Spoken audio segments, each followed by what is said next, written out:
quiet, numbskulls. I'm broadcasting. Can we get serious now? One thing that did happen during the 60s was some music of an unusual or experimental nature did get recorded and did get released.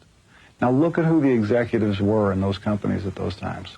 Not hip young guys. These were cigar-chomping old guys who looked at the product that came and said, I don't know. Who knows what it is? Record it, stick it out. If it sells, all right. We were better off with those guys than we are now with the supposedly hip young executives who are making the decisions of what people should see and hear in the marketplace. Success in the music business begins with a dream, a vision. This podcast will give you, the listener, the insight and tools to turn that vision into a reality. Meet the industry professionals who work day by day behind the scenes, helping to make those dreams come true. Welcome to the business side of music. In the studio with us today, about a 4-hour drive, as he's told me, up north from London, Phil Simpson. Phil, welcome to the show. Thank you very much for having me. You've got quite the history. Obviously, looking at your bio, you went to school. You started out as a musician, from what I can understand, and in a certain aspect, follow parallel paths in that I started out as a musician and I realized rather quickly I wanted to be behind the scenes, and that's what you decided too. Yeah, definitely. I still enjoy playing music and play a lot of music myself still, but I really enjoy the behind-the-scenes work.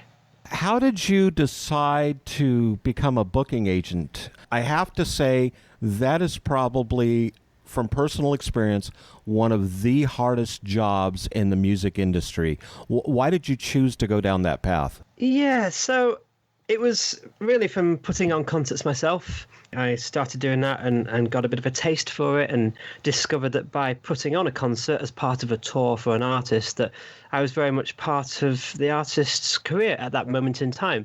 You know, I was a piece of the jigsaw of the album campaign, and my show was part of that story.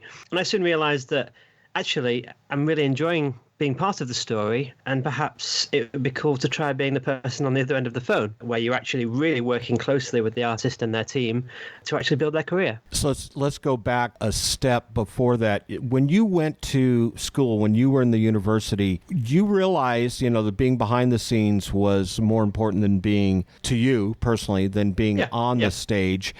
Would you think that was your calling from day one? Is that something that you just felt compelled to do while you were on stage performing? Was it a comfort level, or what pushed you in that direction? Yeah, I think from organising concerts for my band, I think I got a real buzz from the sense of community, of actually creating events and bringing people together for a shared experience.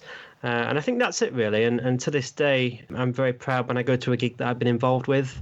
I think it's that sense of making something and putting all the pieces together and displaying great art that you personally really advocate and believe in, and introducing that art to perhaps your own audience, maybe. Looking at your chain of events in your agency, you went to work for an agency and then you created your own firm, and then that eventually merged into something else where you now represent, looks like, over 80 artists. Yes, it's been a bit of a full circle in some ways. I learnt my trade, and I went off to make something on my own for a while, and I really enjoyed that. And then it just felt right to begin to expand, really, and share costs and share knowledge and share resources and have maybe a bit more credibility, but a bit more sway, a bit more influence, and ultimately be able to work with some bigger artists and build the brand further. And then to take it to another step, you went ahead and also wrote a book, which is The Booking Agent's Book of Secrets for the Touring Musicians, or a step-by-step guide to getting an agent and doing the job yourself in the meantime. How did that come about? Sorry about the bit of a clickbait title there.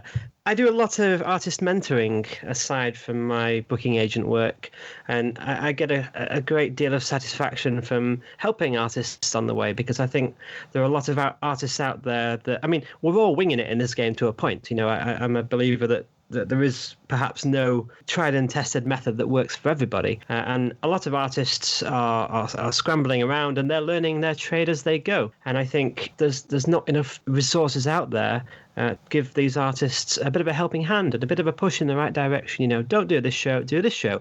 Don't go there, go here. Don't work with them, work with these. That sort of angle. I found myself in this role answering the same questions so often. I thought I should write a book one day. And as soon as this virus situation hit us over here and we went into lockdown and all the shows were cancelled, and I spent day in, day out cancelling shows, rescheduling shows, undoing 12 months worth of work, I was getting really frustrated, and I thought, I need to make something. I need to create something here. So I just started typing away, and a couple of months down the line, here we are. The book, which has 13 chapters in it, it covers just an immense amount of information, from understanding agents, which in itself could be its own book. What is an agent, what they do, how to be your own agent, strategy and booking, deals and negotiation. That's really to me, from my impression, is one of the biggest things for agents is the art of the deal and negotiating it. Do you see it that way? Yes, completely. I think I think a lot of artists don't quite understand sometimes the bigger role that an agent has, and it's not always just getting work. It's like you say, being a top negotiator. It's respecting point of view of the deal from both sides, because you're not going to get anywhere as an artist if you don't respect the people that are booking you. And I think that's the agent's role. It's balancing very carefully, building the career, trying to get the best deals, but also trying to build those relationships, not just interagent with yourself and the buyer, but also with the artist and the buyer. You used a key word that we've talked about a lot of times on the show, and that really is relationships. It is about creating relationships, building those relationships, and then sustaining them. Completely. Yeah, this business is built on handshakes. It's built on socially, a social environment. We're just people that love what we do, and we're passionate about what we do. And I think that's really nice. You can be very administrative in this work, but actually, unless you know the people you're talking to, and you've got that relationship, and you've got the respect, and people work with people that they like and they want to work with, and that's how this business operates, really. When you start those relationships, do you have a list of contacts that you can start working with and communicating with? Or is this something where you have to do some cold calling? We used to call it dialing for dollars when I worked at an agency in Hollywood. Yep. Is it a bit of both? How do you go out and find those relationships? Yeah, I think, that when you start to do some digging, the same names keep popping up. And of course, it's in your interests to try and build those relationships. But some of the most natural, long-lasting, and most important relationships in this business for me personally are the contacts that I wouldn't have known were out there if it weren't for some serendipitous meeting somewhere, or a bit of luck, or we just happened to be at a show and we just randomly got talking at the bar, and it's, what do you do? Oh, this is what I do. And sometimes the most crucial relationships are actually the ones that you couldn't plan for. And I think as any serious agent or anyone in this field knows, it's important to get out and about and go to the shows and meet the people and meet the buyers and meet the venue managers, be there for the artists, and it's a community, actually.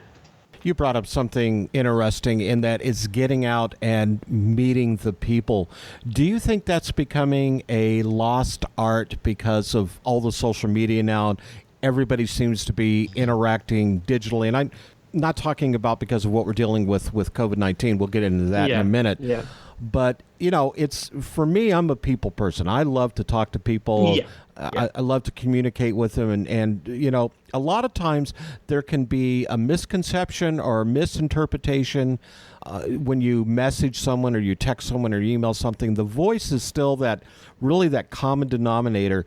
Do you think that is something that is going away because of all the social media now? Or it's obviously for you and me what we're talking about. It is important to get out and communicate, but do you think people are doing that less and less? I think it's perhaps not quite like that. I think it's perhaps more that the technology is facilitating the growth of these relationships. I think much like a live streamed gig, a digital stream of a gig will never be the same as the real thing. And I think that's the same with interpersonal relationships. And, it's amazing that me and you can be chatting like this across the internet. But imagine how much better this would be if we were sat down in the same room together. And I think that's the effect that you can't get through a computer screen. And no matter what level of technology exists out there, you can't beat just having a chat with someone in the same space and getting to know someone. I think it builds relationships. It can, if you've never met someone but they follow you on Twitter or Instagram and you might have shared the occasional joke or you might have responded to something that they've written, you feel maybe the first meeting might be a bit easier because you feel like you know them already. But I don't think that will ever replace actually the need to be in a certain place with someone at a time. And conferences in this business are hugely important, and that's a great place to do that. We're going to take a break, get in a word for one of our sponsors, and when we come back, we're going to dig in a little bit with how Phil and his agency, and really maybe the industry as a whole in the United Kingdom, has been dealing with this COVID-19. You obviously, it reached your shores before it reached ours by a couple months, and so you've been dealing with this for a while longer. So we're going to talk about that some more. In the studio via long distance from about 4 hours north of England, Phil Simpson is joining us. Hey, this is Rich Redmond, and you're listening to The Business Side of Music. You're listening to The Business Side of Music. Hi, everyone. I'm Larry Butler, and I want to send you a free digital copy of my new book, The Singer-Songwriter Rulebook, 101 Ways to Help You Improve Your Chances of Success. That's right. Everything you need to know to launch your career as a singer-songwriter, all based on my 40 years in the live performance arena, and believe me, I've seen it all. In my book, you'll find the 10 things you have to deal with before even thinking about becoming a singer-songwriter performer. You'll also learn about the 5 things every singer-songwriter can do this weekend to make their live show better. 5 things I can guarantee that you are not doing already. Plus, there's tips on songwriting and staging, photo and video shoots, publishing, merch, dozens of other topics. All written for people who don't particularly like to read. And again, it's free. Just go to the Business Side of Music website homepage and look for my book cover. Click on it, and a free digital copy of my book will be yours. I'm Larry Butler, and I approve of this message. Thanks. Hi, this is Tom Sabella, the creator, founder, and co-producer of the Business Side of Music podcast. It's loyal listeners such as yourself that make our podcast successful. Take the time to sign up for our weekly newsletter. Not only does it contain information on upcoming podcast episodes, but also informative tidbits on the music industry and even bonus items that we give away. All you have to do is sign up at businesssideofmusic.com, and we will send you Larry Butler's new singer-songwriter rulebook. That's it. All you have to do is go to businesssideofmusic.com, sign up, and we will send you Larry Butler's new book. Thanks to all our loyal listeners. We love you. You're listening to The Business Side of Music. Phil Simpson's with us today on the Business Side of Music. Not only a booking agent, but the author of the Booking Agent's Book of Secrets for Touring Musicians. Phil, we talked about before the break, you have been dealing with, in your part of the world across the pond, you've been dealing with COVID-19 a bit longer than we have, and we're seeing the devastation of how it's affecting our industry here. I was chatting with a buddy of mine the other day who is a bus driver for the concert touring industry. And, they're all but shut down. No buses can go out because no tours are happening. And he said it's just, it's wrecking havoc. How have things been over there in your part of the world? Really difficult, I think. Devastation is certainly is some way to describe what it's done to our industry. Unprecedented is a word that's been battered around over here an awful lot, and it's just, obviously no one's ever seen anything like this, but sometimes it just seems like you're in a nightmare that we're just not waking up from anytime soon.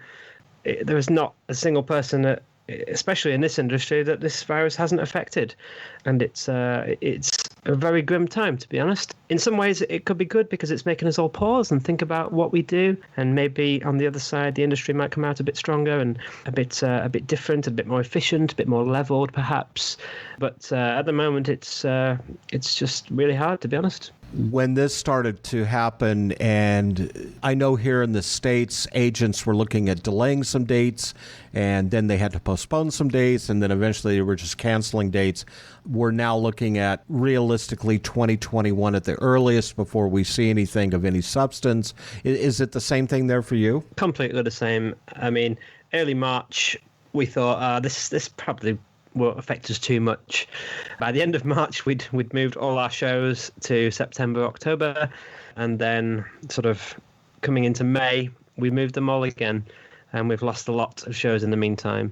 We've had festivals that have, the earlier summer festivals, that have moved their entire lineup and their entire festival to say September, and they've again had to take the decision to just move the whole thing forward a year into 2021. So we've all just essentially lost a year, really.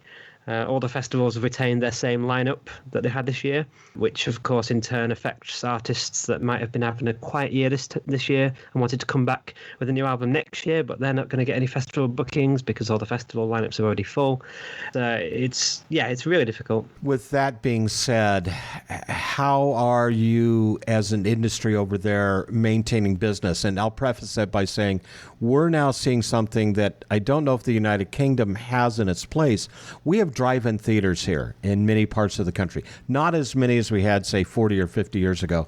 But now what we're seeing is artists like Garth Brooks, Michael W. Smith, on and on, are now doing what they call drive-in concerts. They're basically taking a drive-in theater, building a stage, people sit in their cars, and they can see the live performance and listen to the music. And to me, that's a really creative solution to what is a major problem here. Well, are there any steps in place, or maybe I should back up even a little farther. We also have the artist that is doing the online concert, whether it's in their living room, Facebook Live. What's going on over there? Is there anything different? Is there something new and creative that's keeping some of these artists moving, keeping them alive? Yeah, so just on the first point, we are starting to see some really creative ideas, such as drive-in gig, but by nature, that's basically like organising a festival, really, and therefore it's only really applicable for the really high-end level of artists. Any of your independent artists, smaller artists,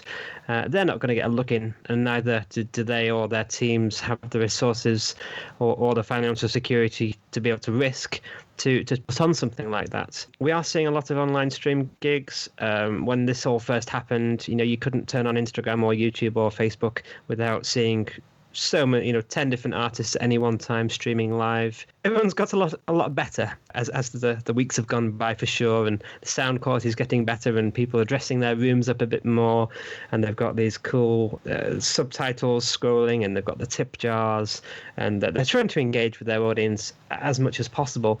And it's working to a point in that they can keep their fans engaged. One of my favourite artists, Laura Marling, did a streamed concert from London's Union Chapel a few weeks back, and that was just her in a venue. Obviously the venue was empty.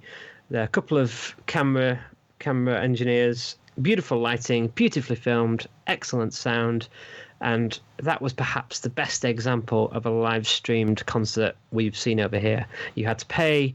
They sold, well, it must have been thousands of tickets compared to the 900 tickets they could have sold if it was a real venue opening. And there's advantages in that, of course.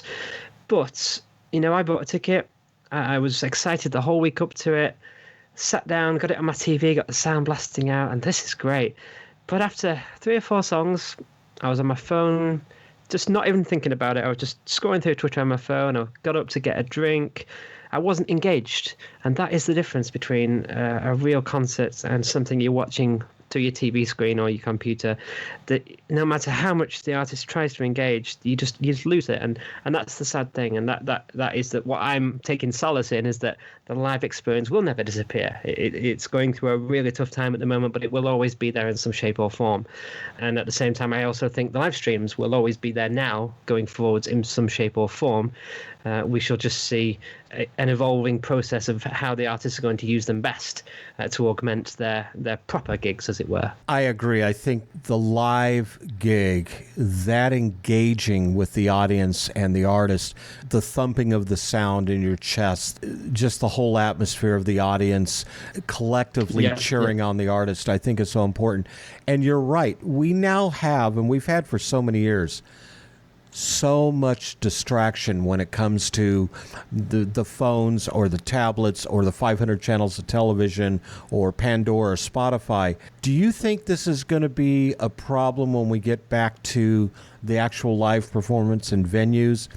Because in a way, we have a whole new generation out there that, they really don't know a whole lot different from, say us who, I've been going to shows and putting on shows for 40 years. Do you see it as a challenge to get them back into the venues once those doors finally open? A bit, but I think it doesn't take much for good artists to quickly get the attention of their audience. I think, again, it's a communal experience. It's best enjoyed with friends. And that's the whole angle. It's let's go and have a night out. Let's go and watch our favourite artists all together. Let's talk about how good the gig was afterwards. Let's really enjoy that experience. And I think ultimately it will come down to the artist. And if the artist is good enough, and if they're reaching their fan base, and they're making art that just has to be witnessed, you just have to be there. You have to see it, you have to hear it. There won't be a problem. The future of the music business, or maybe I should say the future of the touring business, do you have an idea on your calendar, in your mind, of when you think things are going to start again over there? I mean, the United States, the cases have been going down. Now all of a sudden we're seeing a spike again, especially in some counties. The county just to the east of us here in Nashville, east of Nashville, I should say, just declared an emergency because they've more than doubled their cases this week. Is there a new benchmark? Is there a new date that your industry is looking at that you're hoping? We say 2021, and that's such a generalization. Is there a particular time, or is everything still just kind of very fluid? I think it's very fluid, and I think what the emerging pattern is here, get your shows on sale, move them if you have to. I've got lots of tours in April 2021. I would really like to think that they can happen, although everything that's happened in the last few weeks, I just wouldn't be surprised at all if we had to move them again. It's just a crazy situation. Over here, our restrictions have been loosened a lot. There's some terrifying pictures out just today, actually, of a beach in the southern part of the country. A major incident has been declared because everyone's out on the beach, all very close together and swimming together. No one will be surprised over here if we have to go into this lockdown period again and start all over again. And that's a real worry. If everything goes well and we carry on the course that we are going, I'd bet a small amount of money that April, May next year will be back on track. But that doesn't mean back to normality. I think for a long time it will be very different. And I think venues might not be able to open in their full capacity. And we might start seeing a hybrid model where they can sell perhaps 20% of their normal capacity, and then they might stream the rest of the capacity online, which has benefits, of course, but also not so much because a lot of venues over here don't get much funding at all from the government. And there was a statistic out recently that many of our grassroots venues need 110% of the box office revenue to stay afloat. Of course, that's an impossibility. So everyone's operating on a knife edge before all this hit. And sadly, we are going to lose quite a few venues, I think, before this is over. Yeah, and I was going to say the venues themselves, that is it's so tough to run those in a good time and make any money, let alone break even, that I can't imagine what it's like now. We're going to take another break, get another word in for a sponsor, and when we come back, we're going to talk some more with booking agent Phil Simpson, who also is the author of the Booking Agent's Book of Secrets for Touring Musicians, which we're going to talk about how people can get a copy of that, because it is a good read. I've been reading it and truly enjoy it. Hi, this is Sheila Shipley-Biddy with Music Health Alliance. You're listening to The Business Side of Music, the most listened to music industry podcast in some of the better parts of town. You're listening to The Business Side of Music. Wow, I just joined the Music Starts Here community. This is a truly hidden gem for anyone in the music business. Whether you live in Nashville or anywhere else in the world, Music Starts Here is like a GPS for your music career. This is the place to be if you want to get advice and direction from some seriously talented musical people who have been where you want to go. Music news, events, and a great big community with resources for artists, songwriters, musicians, studio and tech, along with music business advice from pros in the industry, all on one site. Make sure you get your free profile now. Go to www.musicstartshere.org. That's musicstartshere.org. You're listening to the business side of music. Back in the studio, Phil Simpson is sitting across the pond from us today.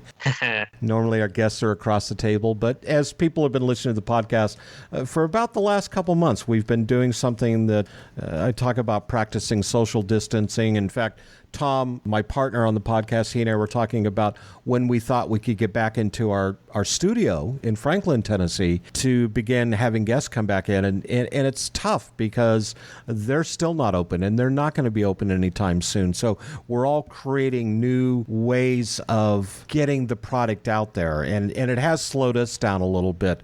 But we're finally kind of getting back into that routine. With you as an agent, you have an artist that comes to you and wants to be represented, and especially in this time, in this climate. Is that something that's even feasible? Should they stay on their own course? Or, as you mentioned early in the podcast, you mentor also. Is this maybe a great opportunity for them to take on some mentoring from someone such as yourself? Yes, I think so.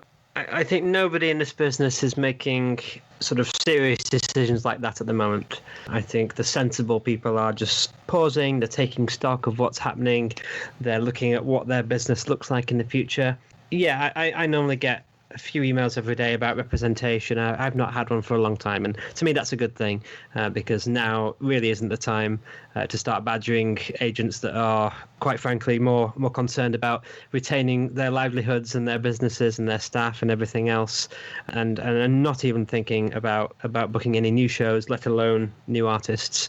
It's a very strange time, but I think at the same time we all have a bit of an opportunity to get better at what we do, to do some reading, to take some time out maybe, to visualize where we want to be in a few years' time. I think you've got to also see the plus side in this. We had Rick Caballo on the show a few weeks ago, who's with Dead Horse Branding, and they're a marketing company, public relations firm.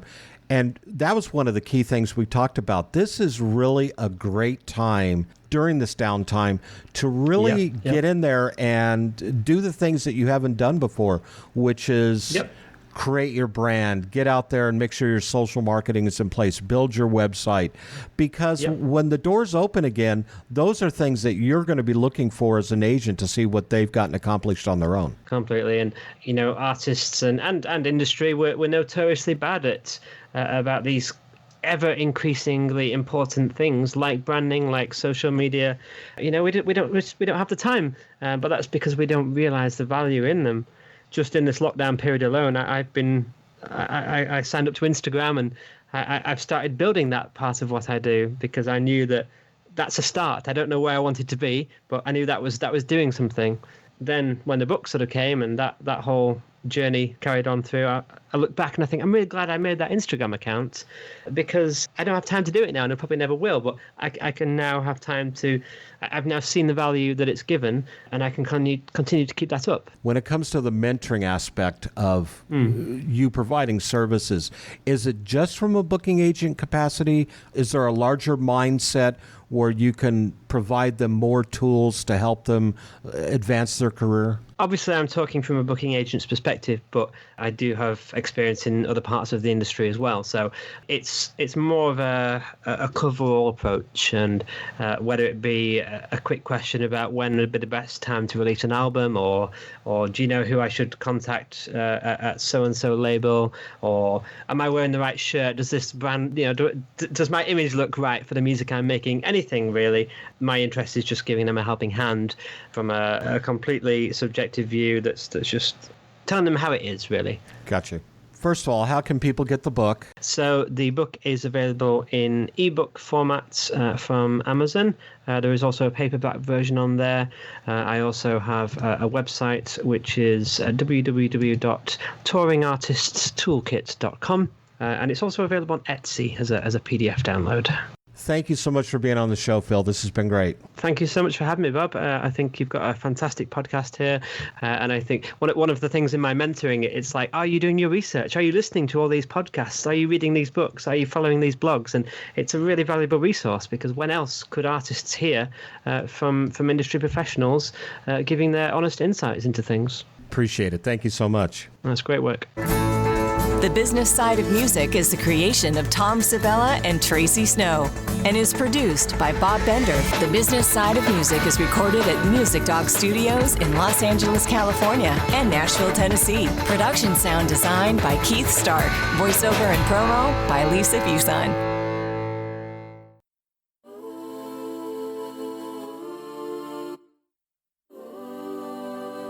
I am your queen.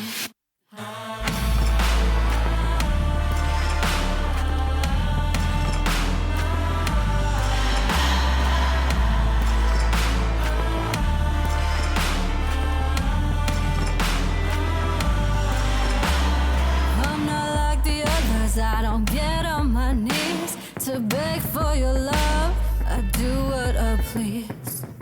Whatever I want, whatever I say, whatever I want, whatever I say.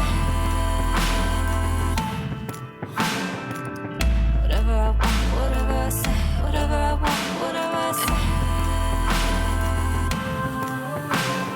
Shut up and kiss me. You're giving me your heart, and now let me break it in 2 million parts. Shut up and kiss me.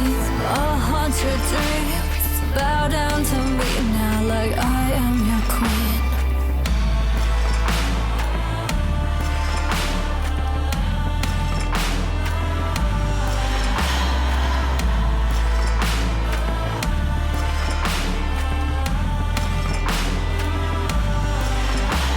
I lock you in the bedroom, throw away the key. Our kiss will last forever. There's no escaping me. Whatever I want, whatever I say, whatever I want, whatever I say.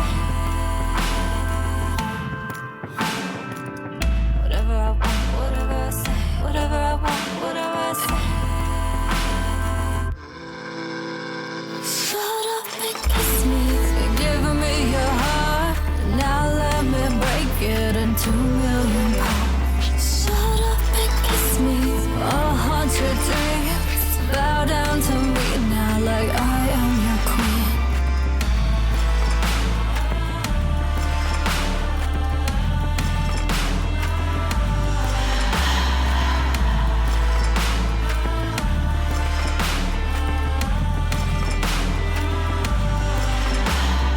I am slowly taking over you.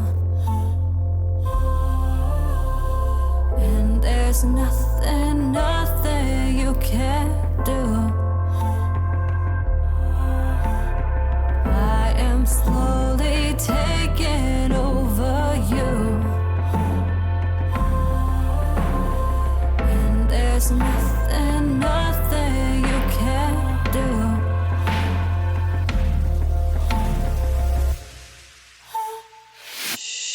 Kiss me, you're giving me your heart. Now let me break it in 2 million parts. Shut up and kiss me. I'll haunt your dreams. Bow down to me now like I am your queen.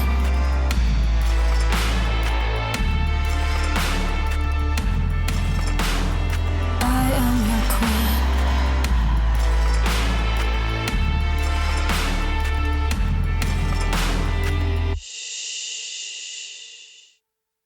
You're still here? It's over. Go home. Go.